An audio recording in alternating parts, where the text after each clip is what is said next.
Hi, class. We're on week 3. We're going to be talking about depression and mania, depressive symptoms, what they are, um, what's a normal mood change, what might be giving someone the, I would say, I don't want to say the symptoms that would be deeper than just shifting mood. I think oftentimes we overgeneralize bipolar disorder.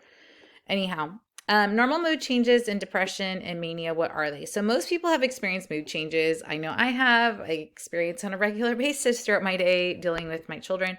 Um, and so, we might experience sadness, frustration, happiness, like all throughout a day. Mood exists on a continuum of normal to disordered and have emotional, cognitive, behavioral components. So, but the question is, what's disordered? Um, and where is it problematic, right? So some people in certain dysregulation or depending on two situations that happen, like an extreme circumstance happens, it could cause a mood shift. Um, and like that's normal. But I think when we're talking about mania, when we're talking about huge depressive episodes, this is more than just like, oh, like I was happy and then something frustrated, my mood changed. It's like severe. If any of you know anyone who has like a bipolar disorder, like it's not just like I went from happy to sad. It's like a huge um shift. So, like a major depressive episode involves a period of time where typically at least 2 weeks, but usually longer, in which a person experiences sad or empty mood most of the day, nearly every day. The sadness is so intense that the person has trouble at functioning in daily life. Usually, any sort of thing that we would consider a mental health diagnosis involves it affecting their daily livelihood. So, we're not getting out of bed, we're not showering, we're not doing our job. If we're having to take care of children, maybe we're having a hard time taking care of them. It's like, it's not just I'm sad, it's like I can't function. And if you've met anyone that has struggled with depression, and with for your paper that you're going to interview someone, maybe you pick somebody with depression, it's like debilitating, right?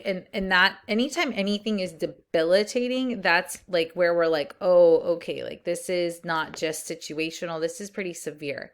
Now major depressive disorder is a longer period of time, and a persistent depressive disorder can be something that's longer than 2 years.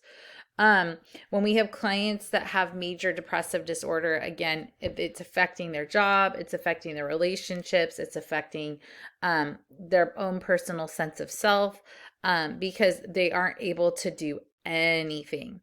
Um, so, again, other depressive disorders, disruptive mood dysregulation disorder. This happens to kids between 6 to 18 years. Temper outbursts that are severe and well out of proportion to a given situation. So, like off the chart temper outbursts, not just like, man, I'm not getting my way. It's like pretty extreme. Premenstrual dysphoric disorder. I feel like I see this a lot in a lot of women I deal with. Because it does go with the cycle.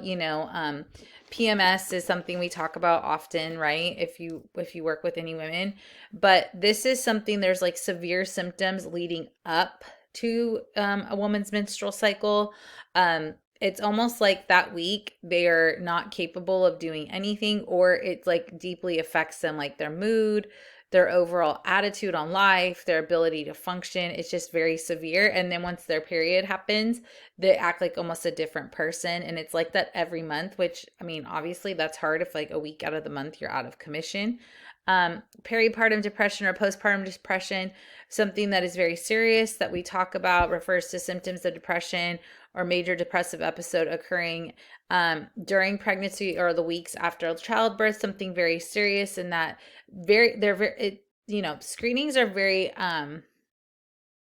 often these days. Like if you, at least if you're, I'll speak for myself with Kaiser, after you have a child, they ask you all these questions quite frequently to make sure that you're okay.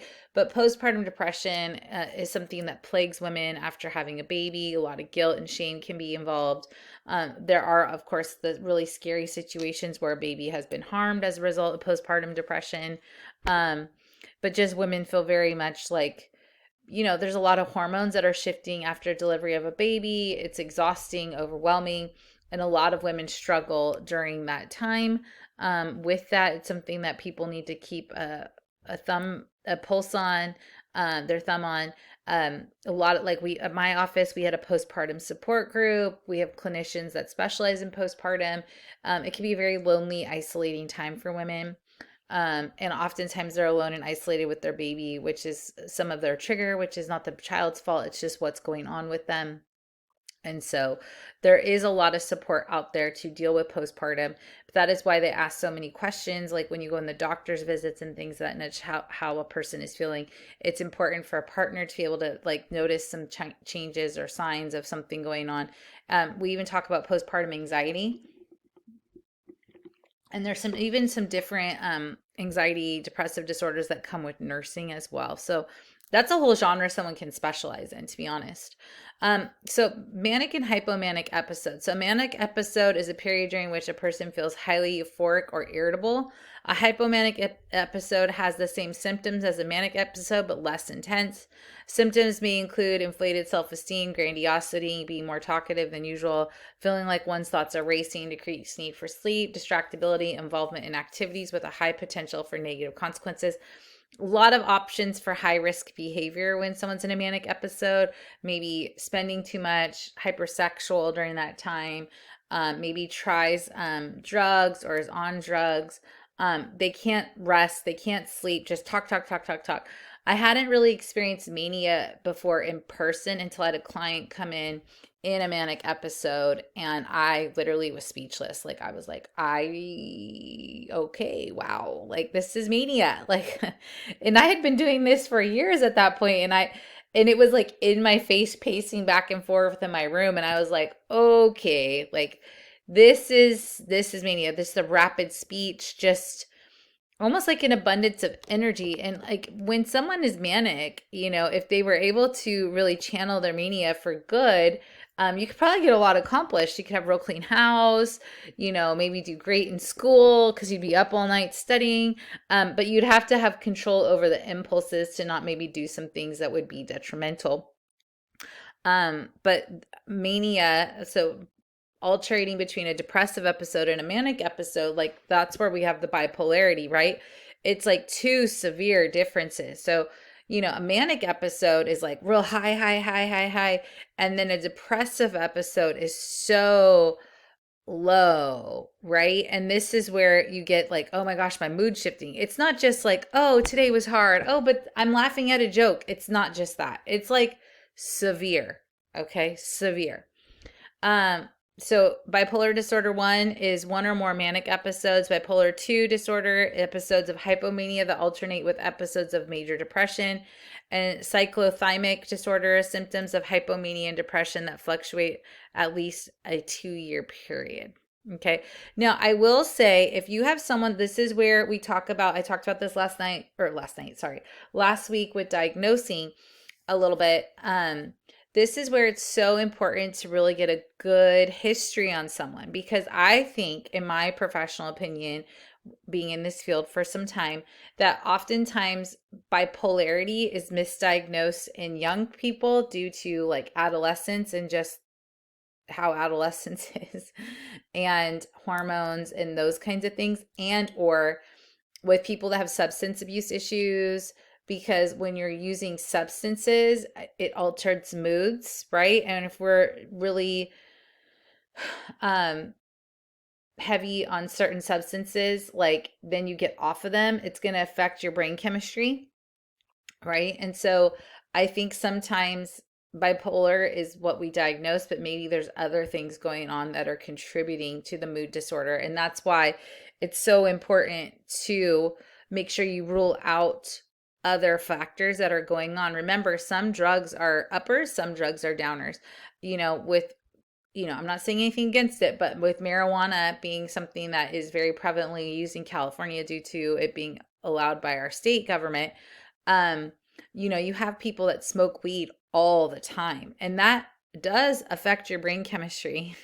And when you stop doing it, it does affect you. Not to mention, weed is a downer, so it makes you depressed. So when people who are depressed are like, yeah, I smoke weed all the time, I'm like, is that helping you? Like, what's that doing for you? It'd be no different than drinking all the time. It's not going to make you feel better. Um, so just things to think about, like, you know, is that something that's going on along with the mood disturbance, or is that mood disturbance all by itself? Also, with bipolar disorder, we're looking at a genetic component. Is there a family history of bipolarity in the family? If so, that's something to take into consideration as well.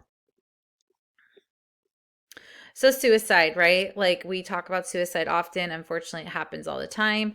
Obviously, suicide is, goes along with a couple different disorders typically. I mean, not like it has to, but suicidal ideation is something we talk about a lot in therapy. Suicidal ideation does not mean that someone is going to commit suicide, but we have to take all ideation of suicide very seriously. What does that look like? Does someone have a plan? Do they have an intent? And so it's really important that when someone brings up suicide, that we're asking important questions. So there's a difference between I have an active plan and I just had a thought, like my life would just be easier if I didn't wake up. We might have clients that say things like that all the time. That doesn't mean that they're going to die or want to kill themselves. It just means they have these thoughts, all the way to people who have like an active plan of self-harm.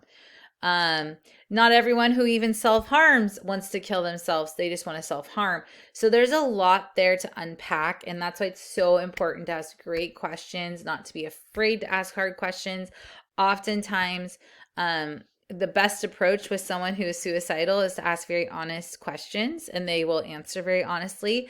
As a clinician, not only are you required to report suicidal um more than ideation necessarily, but like an attempt or a plan to commit suicide, you have to report, right? Harm to self or others.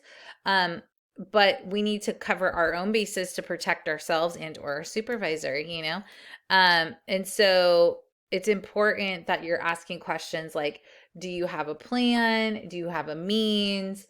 um have you ever attempted before? Questions about self-harm, like when you self-harm, what are you trying to accomplish? um, what is it that's going on with you when you're doing that? And then being able to have a safety plan and things of that nature is really important. um, Obviously, depressive disorders, you're going to get some suicidality potentially, but also this can be seen, I can see people sometimes just so overwhelmed with like even certain anxiety disorders that they're like, I just want to die, like it's just too much, it's a lot. um so that's where it's important to navigate what is like an active plan of suicide and what is just a thought, and how intense are the thoughts, how often are the thoughts. This is where we also may need to talk about psychiatry, um, and or be very conscientious of any medication they're on, because sometimes meds can cause suicidal ideation. Not so much that the meds give you the thoughts, but sometimes if you're so depressed, you don't have the motivation or the ability to hurt yourself. And then once you get better, from the medication, then you have the ability or the energy to do so, which sounds so backwards, but that's what happens sometimes. That's where a lot of the medication commercials that you watch on television, or or you see like, all the symptoms that they may cause as they're running through the ad might say suicidal ideation or cause suicide, or if you have thoughts of suicide. It's important that is why, potentially. um so things to be considering when going through those things. So prevalence of major depressive disorders worldwide, it's 5% among adults. Lifetime prevalence of dysthymia. And dysthymia is something where you have like kind of like a steady low for over 2 years. And it will just kind of stay that way. And so it's kind of like, that's okay, I'll be fine. Kind of like an Eeyore, like where you're not so um depressed where it's like inhibiting you, but it's like you're a functionally depressed person. And so that's something you can look in your DSM for. Is depression is more common in higher income countries compared to lower income countries, and it's more common amongst white populations. There'd probably be a lot of reasons for that, you know.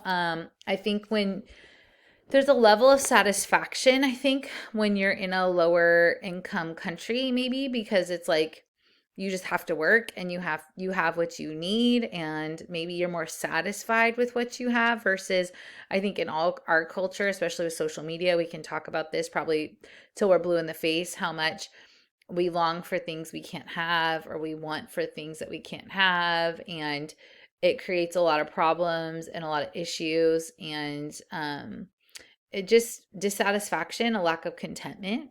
I think from a spiritual perspective, our goal is not to be happy all the time. God does not guarantee us happiness. Um, However, we can, I think, seek for contentment, because with contentment, there's room for happiness and there's room for sadness. Happiness fades, you know, but I think people have an unrealistic expectation that we're supposed to be happy all the time. I think we see this a lot with our young people, like this day and age, like parents we want to prevent our kids from any feeling hurt or feeling sad. And so we've created like kids that have no tolerance for hard things. And we see this a lot in the schools. We see this a lot with what kids struggle with like their mental health conditions. Um, you know, like they just don't know how to deal with hard things, and hard things are a part of life. So, anyways, that's just my little 2 cents there. Unfortunately, there's 700,000 suicides worldwide each year, leading cause of death in the United States. Um, Rate highest in Eastern Europe. Risk is 20 to 30 times higher among those with bipolar disorder. Got to remember those ebbs and flows of the highs and the lows. And sometimes with the highs, it gives you the opportunity to do high risk behavior. And in the lows, maybe feeling so down and out that you may want to harm yourself. Stigma associated with depressive and bipolar disorders. I think, unfortunately, with bipolar disorder, there is a lot of stigma. I think people really worry about that diagnosis, and then when they're trying to look for a partner, I've had a lot of clients who have had bipolar disorder, and they're worried about telling a future partner that they have bipolar disorder in fear of that causing the partner to not want to be with them. So that's a real thing. There's some shame with it. There, like I mentioned, discrimination. I think there's some great though people out there. Like, well, I mean, it can be a good or a bad thing, but like Kanye West is an example of someone with bipolar disorder, but he's had some extremes in the public, which then kind of contribute to the stigma sometimes.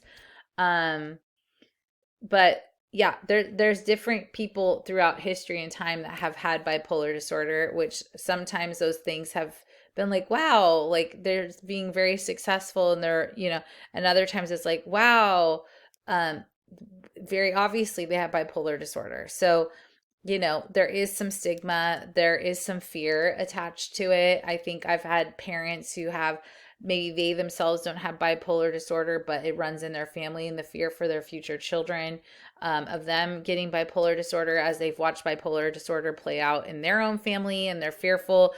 And so trying to figure out like what are good steps to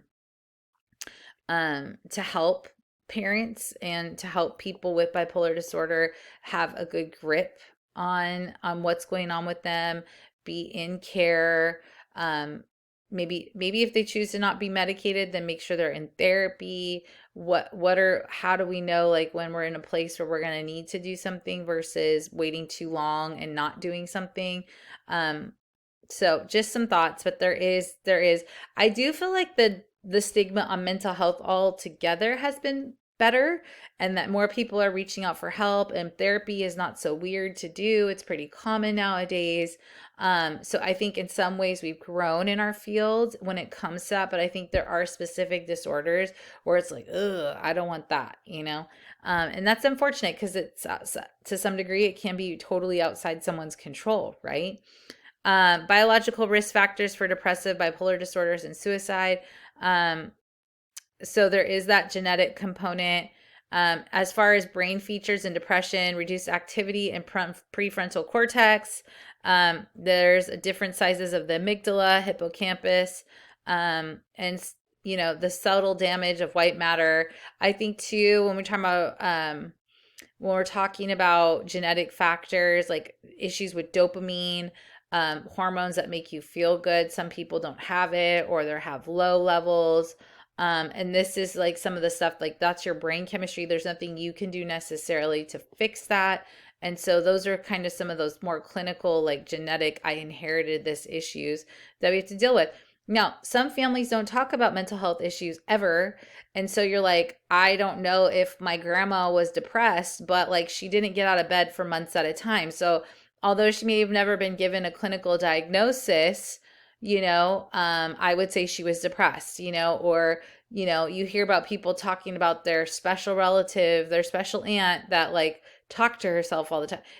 There's things where people may have never gotten it clinically diagnosed, but like the history is there. Like, people in your family and you're like, oh, that person's anxious. Like they may not say they have anxiety, but they're anxious, or they're OCD or whatever.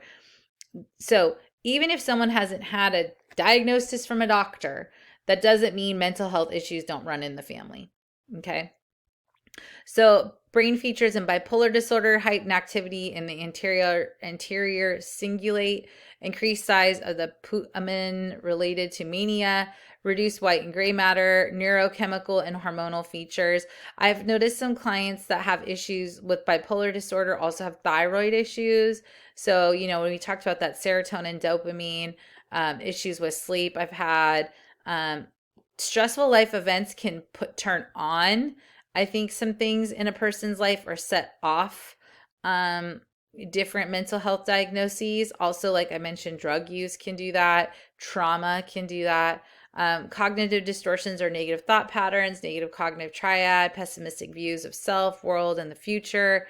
Hopelessness and learned helplessness are also issues that add to depression or suicidality, things of that nature. So environmental risk factors, again, do they have people in their lives that care about them? Do they have support systems? What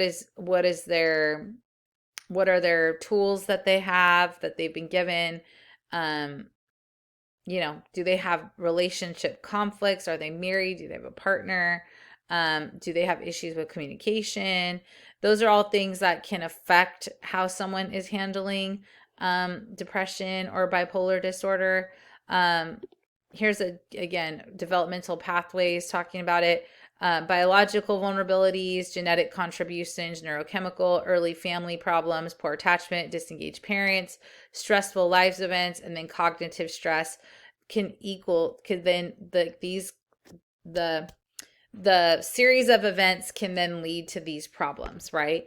And I would say, like, and that's where it's like, by the grace of God, there go I. For those of you who maybe have never had some of these experiences, it's like, by God's grace, like I was raised in a family that I had this afforded to me, or I had this love and support or whatever. Some people start off with really hard cards and really hard odds stacked against them. And that really is hard. And, when I see people with their resiliency, like despite the odds or despite their upbringing and what has been granted to them, like they're doing amazing considering, you know what I mean? But this is where we see like repetitive cycles happen. Like this is like how it was with somebody's parents, and they're just repeating the cycle with themselves and now with their children. It's just really unfortunate. So, prevention of depressive and bipolar disorder and suicide. So again, if you're noticing some of these things with kids, early intervention is always the best intervention. We just want to make sure that we're intervening. If we notice things in adolescence, if there's a predisposition to some of these things in your family, getting a head start on it with psychoeducation, what to look out for, what you're noticing. We have a minor right now that's coming to our office. His dad has bipolarity. He's noticing some things in himself, and it's making him scared because his dad is very successful, but as far as what goes on in the home, it's very all over the place. And he's kind of all over the place. And so I think there's a lot of fear of being like that. And so we're really encouraging him to start getting the help that he needs to kind of be ahead of the game. Um, so depressive disorders, people at risk for developing depressive disorders are people with a depressive disorder in their family, um, people who have depressive disorders to prevent relapse, again, giving tools. That's where therapy is so important. I'm not going to tell you everyone with a depressive disorder is going to need medication or has to have it. When I suggest medication to clients, I'm always like, I'm not a psychiatrist, so one, we can't prescribe. So just know that you cannot prescribe medication. You can suggest a medical referral. You can suggest a psychiatrist. That's where I say, as you're on this journey and you get to work with different people and come across other psychiatrists, please make sure to take note of who the good ones are so that you can refer to your clients to these people. But it's important that you make sure uh, to say like, hey, get a medical evaluation. Make sure your hormones are okay. Make sure everything's okay with you physically. There are physical issues that can cause depressive problems, right? So let's rule out medical. Maybe you need to talk to a psychiatrist.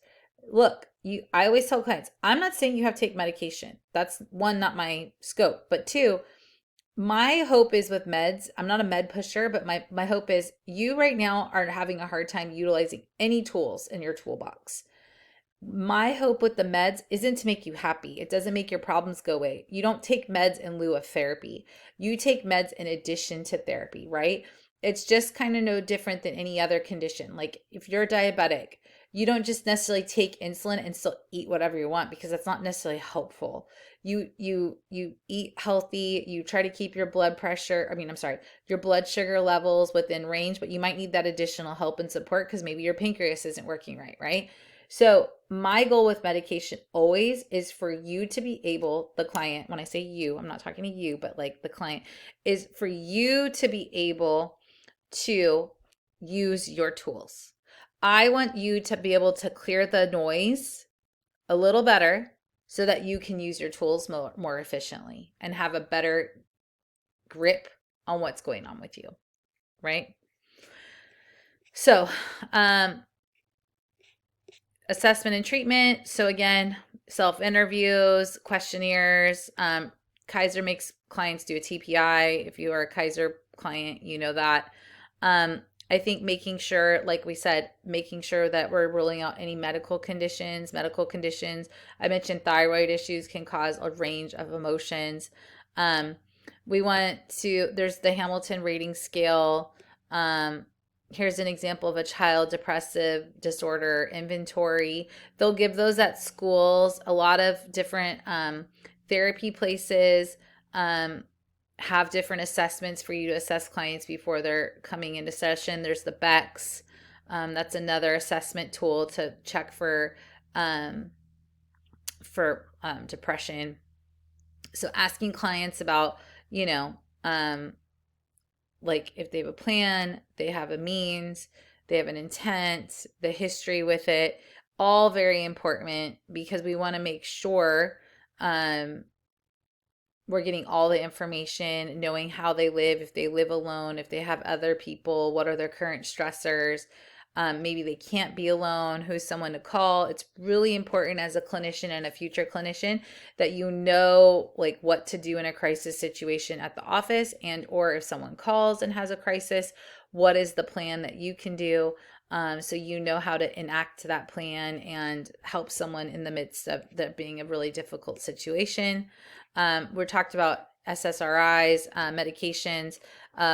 There's a lot of different therapies, people do light therapy. There's electroconvulsive therapy, which isn't like how it used to be. So it's not like when you think of the old mental health movies where it was like very traumatizing at the psych ward. It's not necessarily at all like that any longer. I think there was that show, was it Homeland? I don't know, Claire Danes isn't it, but she gets like electric shock therapy because she had bipolar disorder and she holds the thing in her mouth. Anyways, there's a lot of different methods. I'm not saying, all of them would be what I do. But I think it's a matter of you, your clients may want to try different things. Some people are really against medication or other things, so they're open to trying other means, right? Um, so okay, but physiological treatments for depressive and bipolar disorders. So behavior activation therapy, cognitive therapy, mindfulness, right? Because we're trying to quiet the the critic, right? Early treatment, persistent medication use, fewer comorbid diagnoses, and the good support system is important. Like to have like a good family, um, a family that supports you or is behind you, or a partner or a friend group. I'm not even saying they have to be blood relatives, but people who can really support you. So overall, I hope this us talking through this is helpful for you as you look into depressive disorders. Probably a lot of what you're going to see in your office are some sort of depressive disorder. There's a ton, of different ones, but this is us just kind of highlighting it, what to look for. So I hope you guys all have a great week.